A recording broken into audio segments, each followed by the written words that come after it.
Welcome back to our CTV post-election analysis for the November 5th and November 19th, 2013 elections here in Calabasas. I'm Mayor Fred Gaines. I'm here with Councilman James Bazagian.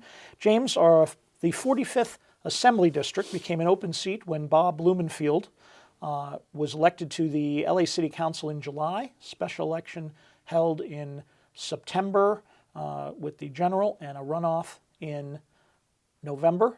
And the newly elected by a thread Assemblyperson Matt DeBobney, the Chief Deputy to Congressman Brad Sherman, 400 vote margin at the end of the day, 329. 329. I'm overestimating for him. 329. Very, very close. Your thoughts? You know, between you and me, we usually are able to somewhat accurately predict what's going to happen, particularly in partisan races. And we won't discuss exactly what our predictions were, but both of us, I think, were quite surprised. I was very surprised that it was this close. And you can see as we go through the statistics how shocking that result is in terms of the history of the district and the voting patterns in the district. And I think there are some reasons that we can articulate why that happened.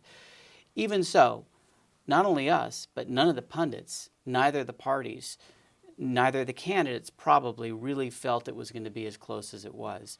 Because if they had, you would have seen a lot more competition, a lot more money spent on the election, a different kind of campaign than both of them ran. So you have 329 votes, which translated to we have it 51-49, but it's actually about a percentage point because we round up and down when we do these statistics. That's just a real razor-thin margin. There's a recount going on, although neither of us really expect it to change the result. That's how close it is. And I have some reasons why I think that happened. Well, this was a very surprising result. This is a 2-to-1 Democratic district. It's considered a safe Democratic district. The past elections had been in the 60-40 range, 59-41 range of Democrats winning this district. DeBobney working for Brad Sherman, who had just come off a very big, hotly contested congressional race against Howard Berman last year, had the same campaign organization in place. $600,000 to the challengers, $50,000 or $60,000, literally a 10-to-1 money advantage. And I think people expected it to be more along the lines of the last race in the district, which was a 60-40 Democrat-Republican split in the race. Well, looking at some of the background first, I mean, if you look at the turnout, it was 12%. And if you look at Calabasas in particular, we're 6% of the whole district. So we're just a small fraction of that state assembly district. If you look at, as you alluded to, the voter registration statistics, the Democrats have a 24-point advantage at 49 to 25%, a 2-to-1 advantage. In Calabasas, it's a plus 12 percentage point advantage, a little bit narrower, or a lot narrower. I think there are reasons why this result occurred. And the first reason that you have to point to is a special election. Republicans tend to do better in special elections because lower turnout, Republican voters tend to be more faithful voters in going to the polls. This was a very, very low turnout election. Voters had just gone to vote in November 5th. That was a normal election day. This was an odd day. Goodness knows why the governor couldn't put the two together, but he didn't. So I think that affected the turnout, although 10% is not, 12% is not outside the range of a special election for a single thing like this. Another thing, there's been a recent surge in Republican support in some of these state legislative races. This is the third one in a row where the Democrats got caught in a very close election where they have a significant edge. You had one in the Central Valley that a Democrat resigned from the state Senate. A Republican took the seat even though the registration was heavily Democrat. In the eastern LA County, you had an assembly district where the Democrats held an advantage similar to the one here. The Democrat won by 400 votes in the special election. And now you have this one. You also have the fact it's an open seat. Neither of these candidates were well known. You have the fact that I think Shelley was a good candidate. She was a more moderate Republican, more appealing to the district. And she ran a very good campaign on economics. She made the argument that she would be the deciding vote to not raise taxes and to prevent the Democrats from having a 2/3 majority in the state legislature. I wasn't sure that was going to resonate, but it must have, because you don't get results like this without that at least affecting it. And I also think that it came at a particularly bad time for the Democrats. This election was held against the backdrop of the Obamacare rollout, which did not go out successfully, and the president's popularity and the Democrats' popularity started descending right around the time of this election. I think that did also have an effect. But I'd be interested in hearing your analysis as well. Well, I think it really just goes right back to the turnout. When you are having a 10% turnout in this kind of race, a district that is 2-to-1 Democrat now becomes a 50-50 district, because the 10% that do show up to vote is a much higher percentage of Republicans, much higher percentage of older voters that are going to be more conservative, that are going to be maybe looking towards some of the Prop 13 type of issues that Susan Shelley was looking at. Although I don't know how anybody was really getting into issues. Shelley was not really able to communicate in any significant way in terms of mail or other types of media to people. She didn't have enough money to do that. Obviously, Dubovne, with all the money that he had, and as you know, there was a lot of mail going out, and I think one of the reasons you saw him do better in the early absentee was because he was there in people's mailbox when they got their absentee ballots, where she wasn't able to get her message out till late. She came on later. But the bottom line is that when you only have 10% of the voters, half those voters or more are going to be Republicans. And people in this kind of race, the number one factor, the 80-90% factor in how they vote in that race is the D or the R next to the candidate matching up to their D or R. But still, it was a surprise. I mean, special election aside, that was part of it, obviously, probably the most significant factor. But even with the special election, even if you were told 10% turnout special election, would you have expected this? No. It was a very surprising result in how close it was. It bears mention, as long as we're talking local, that in Calabasas, Shelley won by a fairly comfortable margin, by 12 points.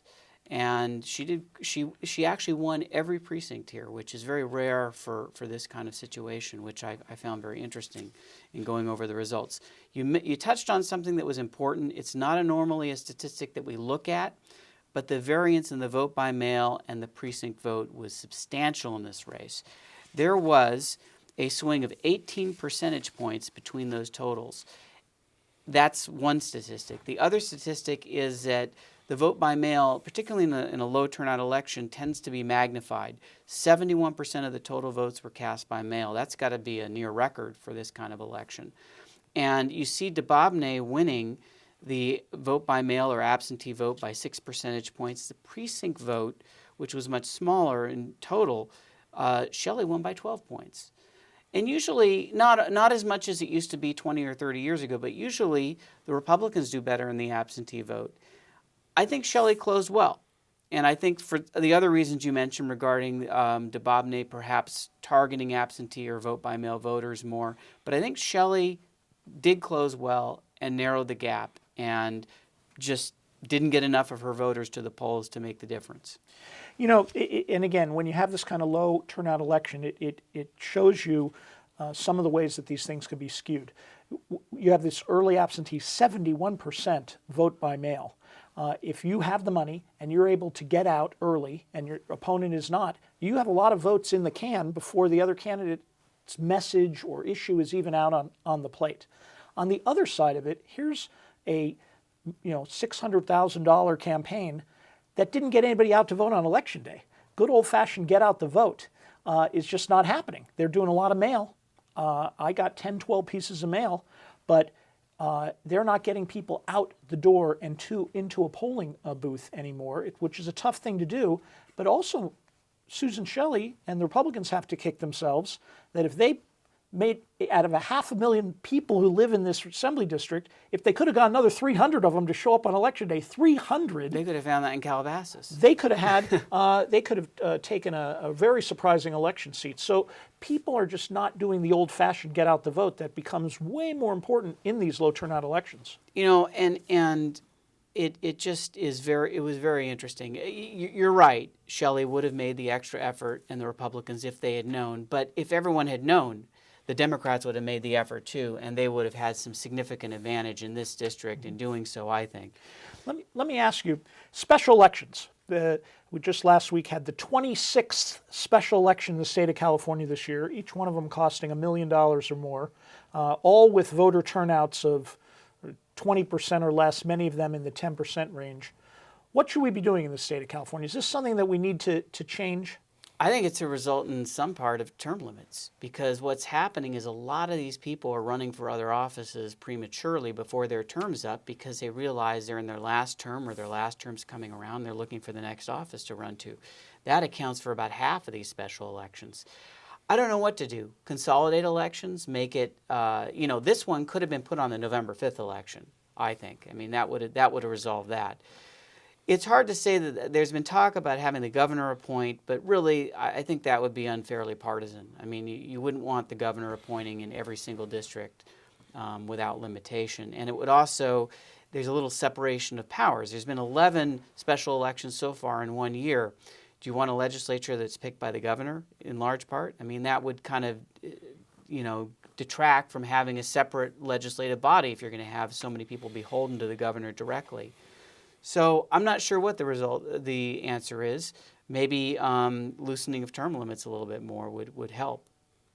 Well, I think it's time for a change, whether we push these elections into a consolidated election day once or twice a year, whether we allow maybe the county board of supervisors to appoint, so it's a local-based appointment as opposed to the governor appointing. I understand your concern about a governor from one party to the other making all these appointments, but to have these 10% multi-million-dollar elections going on all throughout the year, I think is assisting in getting us to this 10%, this voter fatigue, this lack of understanding, some of these bizarre results that we're having, and I think we need to make that kind of change. Two more quick statistics that I thought were kind of interesting. If you look back at the September 17th primary in this race, both candidates did well.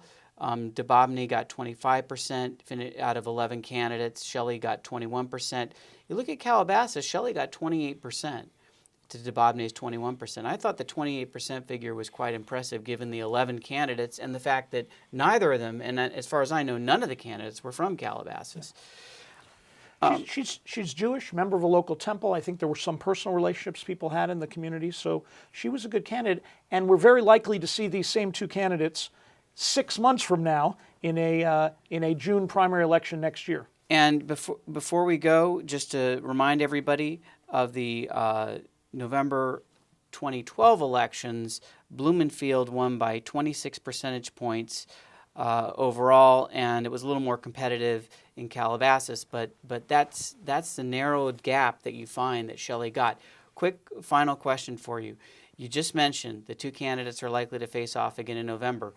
What happens? Do the parties start pouring money down here? Do they look at the registration and say it's going to be a different animal with DeBobney as the incumbent and a larger turnout? Or do we actually get some attention down here with these two? Well, that's going to be a very interesting question. DeBobney is now going to be a member in the Democratic caucus in the Assembly with the power of the Speaker and so forth behind him. The California Republican Party has to be saying, hey, maybe we have a chance here, but whether they have the money and ability and organization to do anything. And in a gubernatorial election where you'll have a 30-40% turnout, can you still get this kind of result? I don't think so. It wouldn't surprise me to see Shelley and DeBobney a year from now in November 2014 and a race that is 10 or 15% in favor of DeBobney. I tend to agree with that. And with that, we're going to end our show, and we'll probably be back in June to discuss those very results. James, is always so much fun, and hopefully some very interesting information, interesting results, and we'll continue to do this. We are looking in Calabasas to figure out ways to improve voter turnout, and we're asking citizens to call in and email in, participate with our city clerk in trying to figure out ways that we can increase voter turnout. We hope people will assist us with that. Thank you, Fred. Thank you.